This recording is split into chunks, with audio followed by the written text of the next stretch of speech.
Ifa codes the sacred systems of creation. Part 3, expansion and contraction, the science of spirit. My name is Steve Vargas Betancourt, truth seeker, knowledge keeper, builder of what must be rebuilt. And if you've made it to part 3, you're not just watching, you're remembering.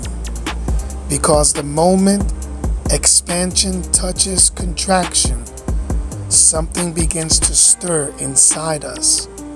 And that stirring, that's Eshu knocking. There's a force in the universe older than scripture, older than memory, older than language. It doesn't speak in words. It speaks in motion. It expands. It contracts.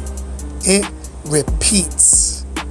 And in that rhythm, creation happens. Ifa didn't just teach this. It codes it.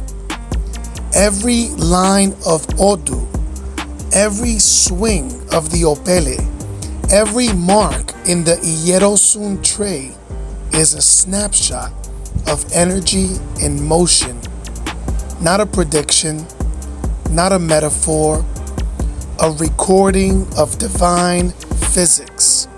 So let's call it what it is. Contraction is not punishment, it's preparation. Expansion is not reward, it's response. The cycle itself is sacred. And when you understand that, you stop fighting your process. Let me make it plain. That night you broke down in the dark, that was contraction. That silence that lasted longer than you thought you could survive, that was spiritual gravity pulling you into realignment. That's where your Ori calls you to remember, to release, to shed whatever doesn't survive divine compression. Because what emerges next is you, reborn through motion. We like to think transformation comes from clarity, but Ifa teaches it comes through tension. Pressure reveals the truth. Fire reveals the shape.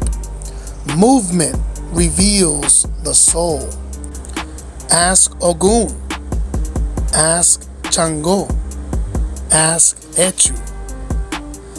They don't sit still. They move things. That's why contraction isn't your enemy. It's Eshu clearing the path. The uncomfortable moment, that tightening of circumstances, that hard stop that forces you to pause, that's not an obstacle. That's alignment asserting itself. Ifa teaches that all things come from expansion and contraction, not one better than the other. One fuels the other. One tests, the other reveals. Even the stars collapse before they shine. Even your lungs compress before they exhale. Even your prayers go quiet before they thunder. We love the expansion, the growth, the applause, the blessing. But how do you honor contraction? Do you curse it? Or do you recognize it as a right? Because contraction is where the Ebo is born, where the sacrifice is made, where the warrior becomes still long enough to hear the next instruction. Sometimes Eshu doesn't block you, he contains you.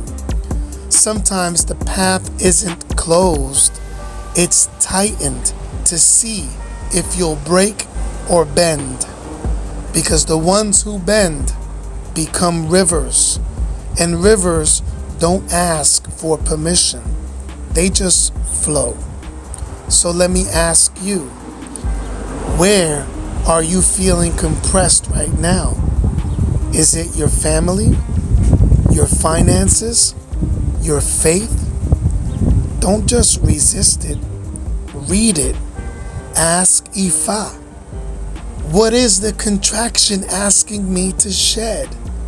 What is waiting for me on the other side of this press? Because sometimes the only way to receive the next expansion is to let the current contraction do its work. This isn't about spiritual talk. This is about spiritual mechanics. Ifa doesn't just explain the world. It teaches how it moves and how you must move with it. This is part 3 of Ifa Codes, the sacred systems of creation. And in this part, we don't observe the motion. We enter it. We breathe it. We bow to it. We bless it. Because only through rhythm can power be sustained. And only through pressure can the crown descend. So next time you feel the squeeze, remember, this isn't the end. It's the middle. It's the divine pause before the sacred flood. It's your Ori recalibrating your environment to match your next level of becoming. So breathe, bow, and let it press, because what comes next was always yours. You just had to make room for it. Ache. Ache.